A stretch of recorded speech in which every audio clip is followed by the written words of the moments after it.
Have you ever felt the world slow down, just for a moment, as if the universe itself is holding its breath, waiting to see what you'll do next? That's exactly how I felt, standing outside that glowing wedding venue at dusk, the sky painted in bruised purples and golds. The laughter and music inside drifted out to me like a cruel invitation.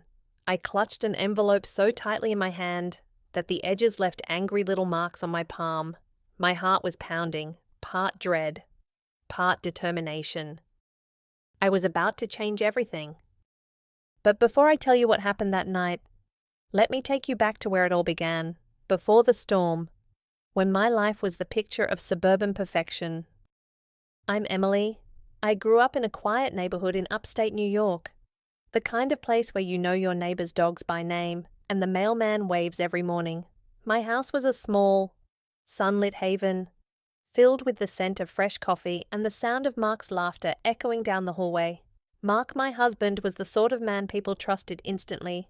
He had a smile that could melt the iciest heart and a way of making everyone feel like they mattered. And then there was Sarah, my best friend since college.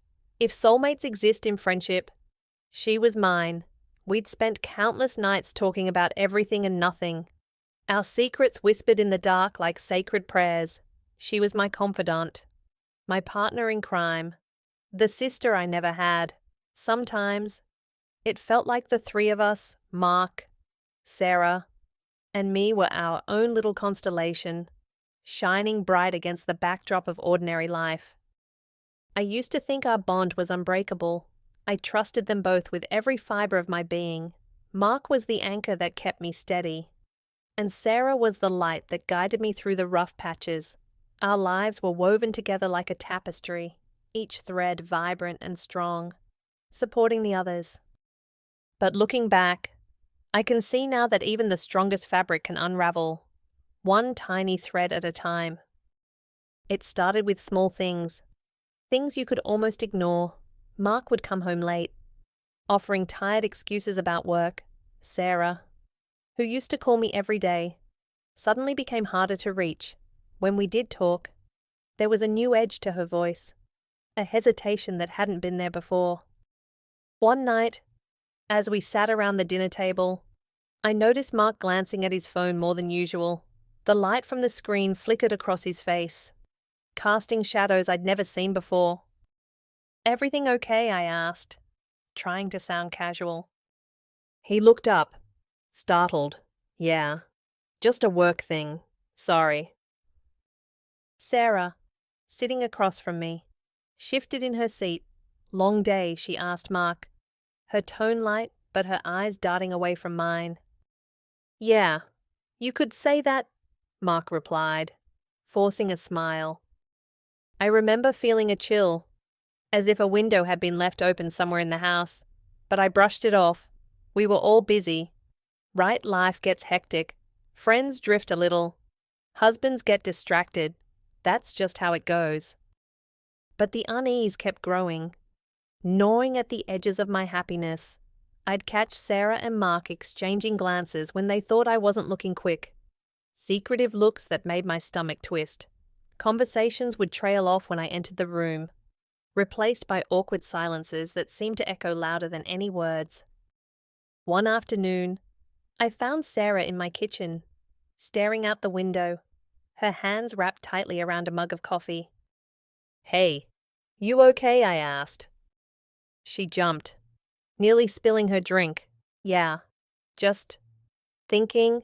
Sorry, I'm a little out of it today." I wanted to believe her. I wanted to believe that everything was fine, that the three of us were still that shining constellation, but the shadows were growing longer, and the air between us was thick with things left unsaid. I tried to convince myself I was imagining it, that I was being paranoid, insecure, maybe even a little crazy. After all, these were the two people I trusted most in the world. They would never hurt me, would they? But deep down, I knew. I could feel it. The first raindrops of a storm I didn't want to see coming. And as I stood outside that wedding venue, envelope in hand, I realized that sometimes The people you trust the most are the ones who can break you in ways you never thought possible. That was the night everything changed. You know that feeling when your heart just knows something's wrong, but your mind keeps making excuses, trying to protect you from the truth. That's where I was, teetering on the edge of a cliff, hoping the ground beneath me would hold, but it didn't. And when the truth finally came crashing down, it shattered everything I thought I knew. It happened on a Wednesday. Funny, isn't it? How the most ordinary days can become the ones you'll never forget. Mark was working late again. Sarah had stopped by earlier to drop off a book she'd borrowed, but she left in a hurry, barely meeting my eyes. I tried to distract myself with chores, folding laundry, scrubbing the kitchen sink, anything to drown out the growing storm inside me. But my mind kept circling back to those glances, those silences, the way my name sounded different on their tongues lately. I went into Mark's office to put away some papers. His phone was buzzing on the desk, lighting up the room with its insistent glow. I shouldn't have looked, I know that, but something inside me, a voice I'd ignored for too long, pushed me forward. My hands were shaking as I picked it up. There they were, messages, not just words, but confessions, promises, and secrets that weren't meant for me. I can't wait to see you tonight. Sarah had written, followed by a heart. Mark's reply, I wish we didn't have to hide. My breath caught in my throat. I scrolled further. Each line another knife twisting deeper. She doesn't suspect a thing. This feels right. I love you. It felt as if the ground had vanished beneath me, leaving me to tumble endlessly through betrayal's abyss. The room spun, my knees buckled, and I had to grip the edge of the desk just to stay upright. The world I'd built, my marriage, my friendship, my sense of safety was crumbling in real time, every memory now tainted by the knowledge of their secret. When Mark came home that night, I was waiting. The house was silent, the air heavy and electric, like the moment before a thunderstorm breaks. He walked in, smiling, hanging up his coat as if it were any other day. Hey, he said, his voice warm and familiar. How was your day? I looked at him, really looked at him, and for the first time, I saw the stranger behind the man I loved. My voice shook, but I forced the words out. Mark, we need to talk. He froze, his smile faltering. Sure, what's up? I held up his phone. You left this in your office. His eyes darted from the phone to my face, searching for clues. Thanks, he said, reaching for it. I pulled it back. I read the messages. Mark, all of them. Silence, the kind of silence that screams. His face drained of color. He opened his mouth, closed it, tried again. Emily, don't, I whispered. My voice was barely more than a breath. Don't lie to me. Not now. He sat down heavily on the edge of the couch, burying his face in his hands. I never wanted to hurt you, he said, his voice muffled. It just happened. I felt a cold, hollow ache spreading through my chest, with Sarah, my best friend. He looked up, tears in his eyes. I'm sorry. I swear. I'm so sorry. The words echoed in the empty room, but they did nothing to fill the void that had opened inside me. I thought of Sarah, her laughter, her secrets, the way she'd held my hand through every heartbreak. I'd lost not just my husband, but my closest confidant. The betrayal was a storm, ripping through the safe haven I'd called home, leaving nothing but splinters and shattered glass. The next day, I called Sarah. I needed to hear it from her, to see if there was any part of my friend left beneath the lies. She answered on the second ring. Hey, she said, her voice cautious. Don't, I said, my voice raw. I know everything. There was a long pause. I could hear her breathing. Could almost feel her guilt through the phone. "I'm so sorry, Ash," she whispered. "I never meant for this to happen." Then why, I asked, my voice breaking. "Why would you do this to me?" She didn't answer. Maybe there were no words big enough to explain a betrayal like that. After I hung up, I sat alone in the ruins of my life, feeling exposed and humiliated. The people I'd trusted most had torn me apart from the inside out. I felt like a house after a hurricane wall standing, but everything inside destroyed. But as I sat there, numb and broken, a small ember of anger began to glow in my chest. I realized I had a choice. I could let their betrayal define me, or I could gather the pieces of myself and build something new. I wasn't sure what that would look like yet, but I knew one thing: I would not be silent. I would not let them write the ending to my story. And in that moment, I began to understand that sometimes the worst storms can clear the way for something stronger to grow. Have you ever stared at your own reflection and wondered who you've become in the weeks after everything fell apart? I barely recognized the woman in the mirror. My eyes looked hollow, ringed with sleepless nights and swollen from tears I thought would never end. I moved through my days like a ghost, haunted by memories that used to bring me joy, now poisoned by betrayal. Everyone around me seemed to have an opinion. "You're better off without him." They'd say, "Time heals all wounds," or my personal favorite, "Just move on. Emily, don't make a scene." As if heartbreak was something you could sweep under the rug. As if silence was the price of dignity. But what no one tells you is that silence can be its own kind of prison, locking you in with your pain and your shame.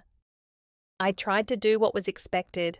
I tried to be the bigger person, to keep my head down and my voice soft. But every time I swallowed my anger, it burned hotter inside me. I was tired of being told to disappear, to make myself small for the comfort of others. I realized that if I didn't speak my truth, no one else would. One afternoon, I met up with my friend Lisa at a little coffee shop downtown. She was one of the few people who hadn't offered me empty platitudes or quick fixes. She just listened, really listened, and that was exactly what I needed. I stared into my cup, watching the cream swirl and settle. I keep thinking about how everyone expects me to just let this go. I said, like I'm supposed to pretend it never happened, just so things don't get messy. Lisa reached across the table and squeezed my hand. "You don't owe anyone your silence, Em, especially not them." I looked up at her, feeling the first spark of something I hadn't felt in weeks. Anger, but also resolve. They're getting married. Lisa, they're going to stand up in front of everyone we know and pretend their love story is something beautiful. But it's built on lies. I can't let them do that. She nodded. "So what are you going to do?" That question echoed in my mind for days. What was I going to do? Was I just looking for revenge? Or was there something deeper driving me? I spent hours walking through the park, letting the wind whip through my hair, trying to sort through the storm of emotions inside me. I thought about all the times I'd been underestimated, dismissed, told to be quiet. I thought about how many women had been told the same thing, generation after generation. The idea started as a whisper, a flicker of rebellion. If they wanted a new beginning built on lies, I would give them a foundation of truth, not out of spite, but out of justice. I deserved to be heard. The truth deserved to be seen. But even as the plan took shape, doubt gnawed at me. Was I becoming the villain in my own story? Was I stooping to their level? I needed to talk to someone who could help me untangle my motives. So I made an appointment with Dr. Patel, my therapist.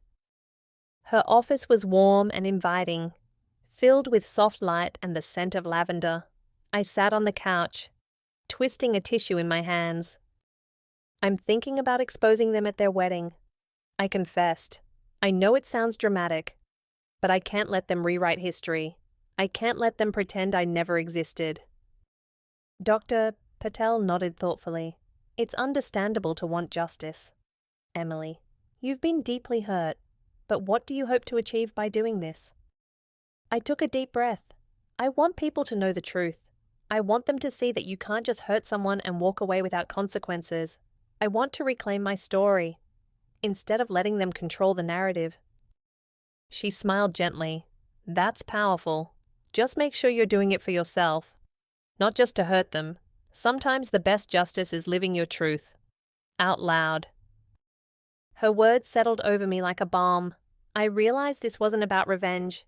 It was about refusing to be erased. It was about standing up, not just for myself, but for anyone who's ever been told to sit down and be quiet. I started gathering evidence, not just the messages, but photos, dates, anything that would show the world what had really happened. Each piece felt like a brick in a wall I was building around my heart, not to keep people out, but to keep myself safe. Late at night, I'd sit at my kitchen table, sorting through everything, my resolve hardening with every passing day. I thought about all the women who'd been called crazy for speaking the truth, all the stories that had been buried because they made people uncomfortable. I wasn't going to let that happen to me. One evening, Lisa called. "Are you sure about this?" "Em, once you do it, there's no going back." I closed my eyes, picturing Mark and Sarah standing at the altar, their smiles bright and false. I pictured myself in the shadows, silent and invisible, and then I pictured myself stepping into the light, envelope in hand, voice clear and strong. "I'm sure," I said, "for once in my life, I'm going to make sure they see me, all of me." As the wedding day approached, I felt a strange sense of peace settle over me. I wasn't the victim anymore. I was the architect of my own justice, and I knew, deep in my bones, that whatever happened next, I would never let anyone underestimate me again. Sometimes, the only way to rebuild is to let the truth burn everything down first, and I was ready to light the match. Have you ever stood at the edge of a moment so big, so electric, that you could feel the air itself holding its breath? That's how it felt as I walked up the steps to the wedding venue. The envelope pressed to my chest like a shield. The sun was setting, painting the sky with streaks of orange and pink, and the world seemed to pause, just for me. I could hear laughter and music spilling out from behind the doors, the sounds of celebration, of new beginnings, but I knew what was coming. I was the storm on the horizon, and no one inside had any idea.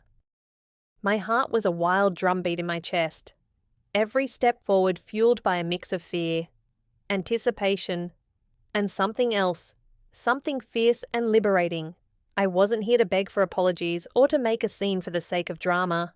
I was here to reclaim my story, to speak the truth out loud, no matter how much it hurt. I opened the doors and stepped inside.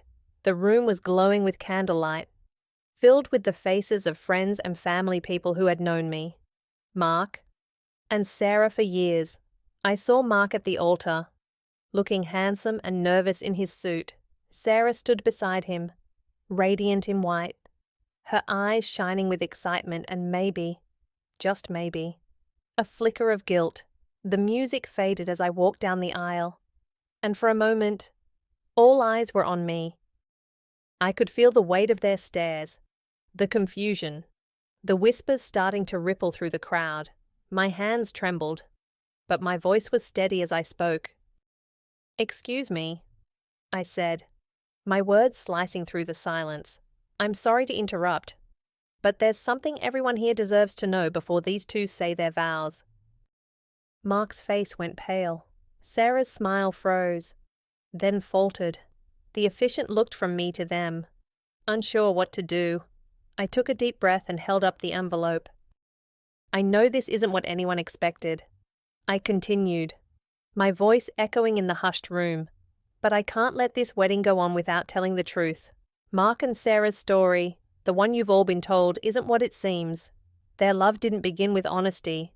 It began with betrayal." A gasp swept through the guests, like wind through tall grass.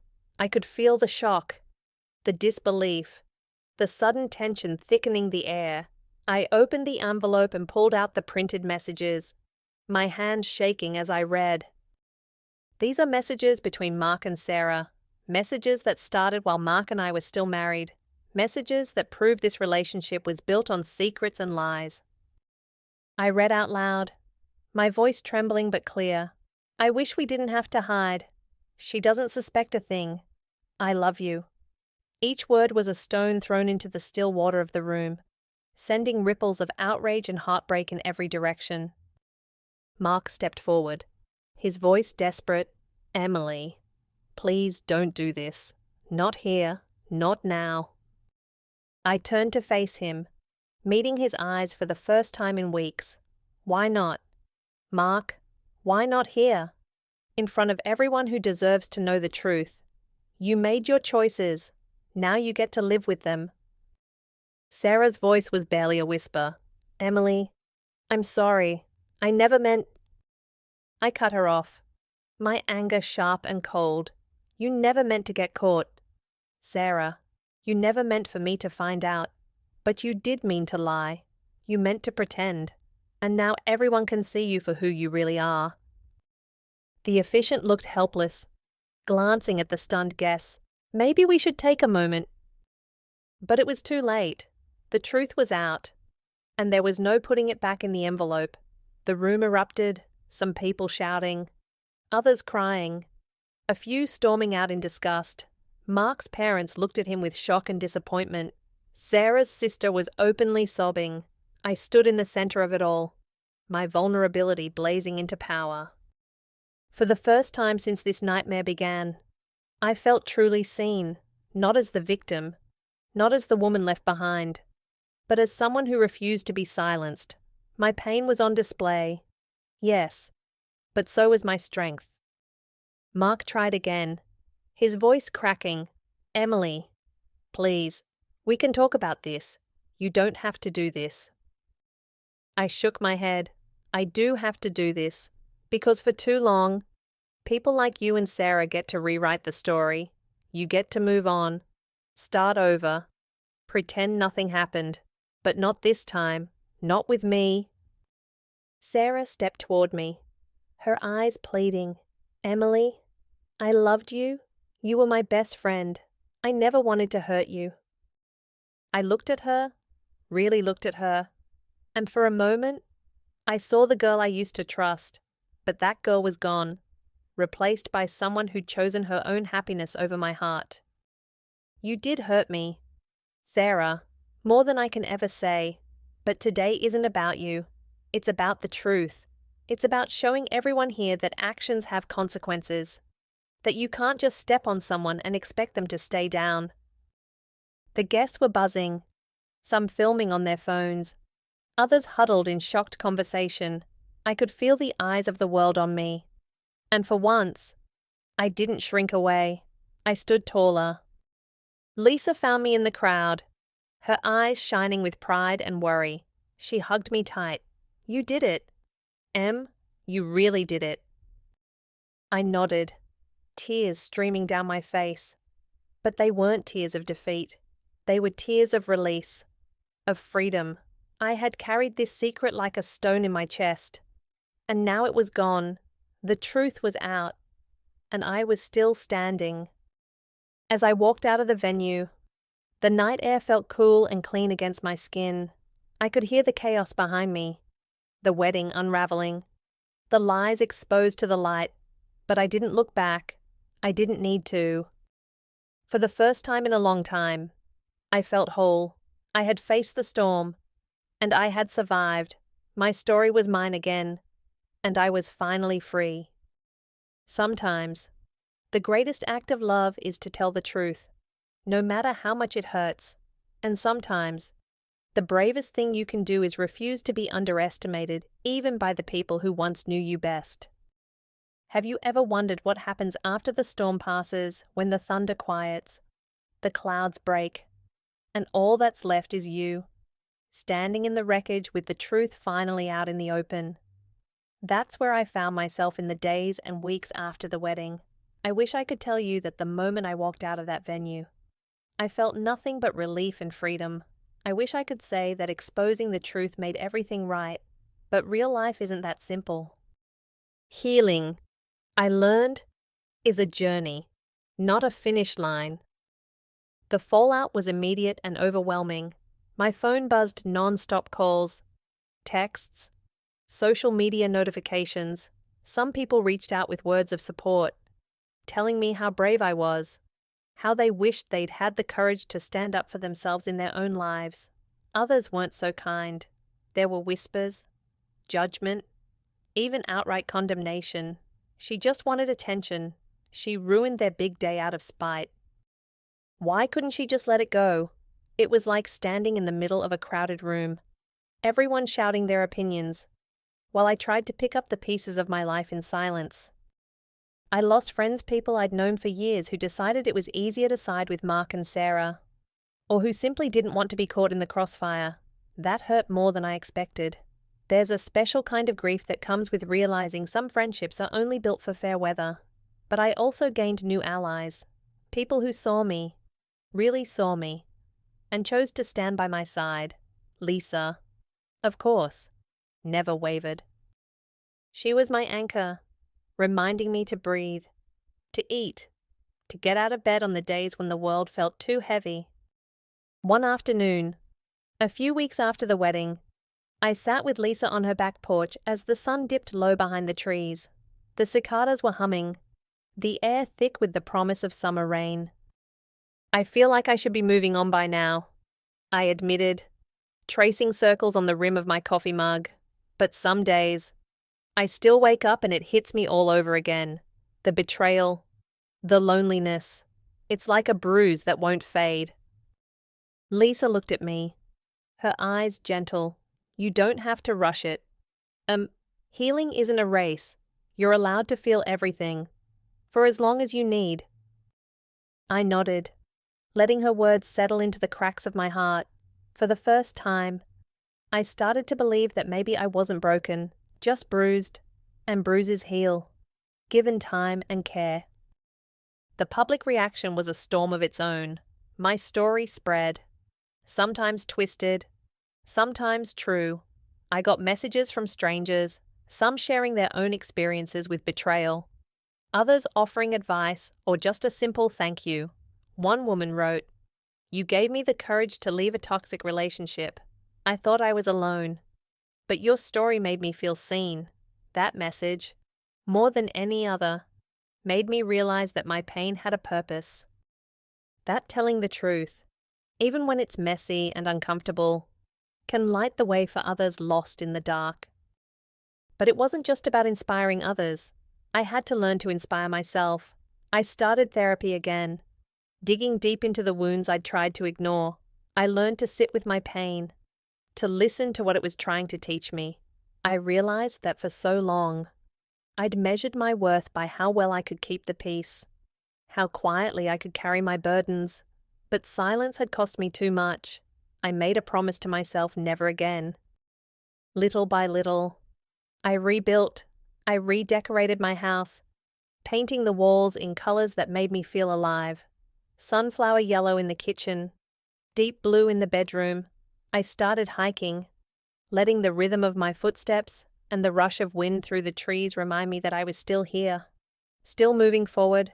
I reconnected with old friends, made new ones, and learned to trust my instincts again. One night, I found myself sitting alone on my porch, watching the stars blink into existence one by one. The air was cool, the world quiet. I thought about Mark and Sarah, about everything we'd shared and everything we'd lost. I wondered if they ever regretted their choices, if they ever thought about me. But I realized, in that moment, that their story was no longer mine to carry. I could let go. I started to see my scars not as signs of weakness, but as proof that I'd survived, that I'd walked through fire and come out the other side. Changed, but not destroyed. I learned to value myself, not for what I could offer others, but for who I was, flaws and all. There were still hard days, days when the loneliness felt sharp and cold, when the memories threatened to pull me under, but I faced them head on, knowing that I was stronger than I'd ever been. One afternoon, I ran into Mark at the grocery store. It had been months since the wedding, and time had etched new lines into his face. He looked at me, uncertain, then nodded. "Emily," he said quietly, "I'm sorry for everything." I met his eyes, searching for anger, for pain, but all I felt was a quiet sense of closure. "I know," I replied. "I hope you find what you're looking for." He nodded again, and we went our separate ways. No drama, no tears, just two people, finally letting go. As I look back on everything that's happened, I realize that the greatest gift I gave myself was the freedom to tell my story, my way. I stopped waiting for someone else to rescue me, to validate my pain, to make things right. I became my own hero. If you're listening to this, if you've ever felt underestimated, overlooked, or silenced, know this: your voice matters. Your story matters. Never let anyone tell you that your pain is too loud, your truth too inconvenient. Sometimes, the greatest storms come from the calmest seas. Never underestimate the quiet ones. I used to think that strength meant never breaking, never showing weakness, but now I know that real strength is found in the willingness to be vulnerable, to speak up, to stand tall even when your knees are shaking. It's in the choice to keep going, to keep loving, to keep believing in yourself, even when the world tries to tell you otherwise. So here's my message to you. Never look down on others or assume their silence is weakness. True strength often hides in the shadows, waiting for the right moment to shine. The people you underestimate today might be the ones who change everything tomorrow. And as for me, I'm still here, still standing, still writing my own story, one day at a time, and I wouldn't have it any other way.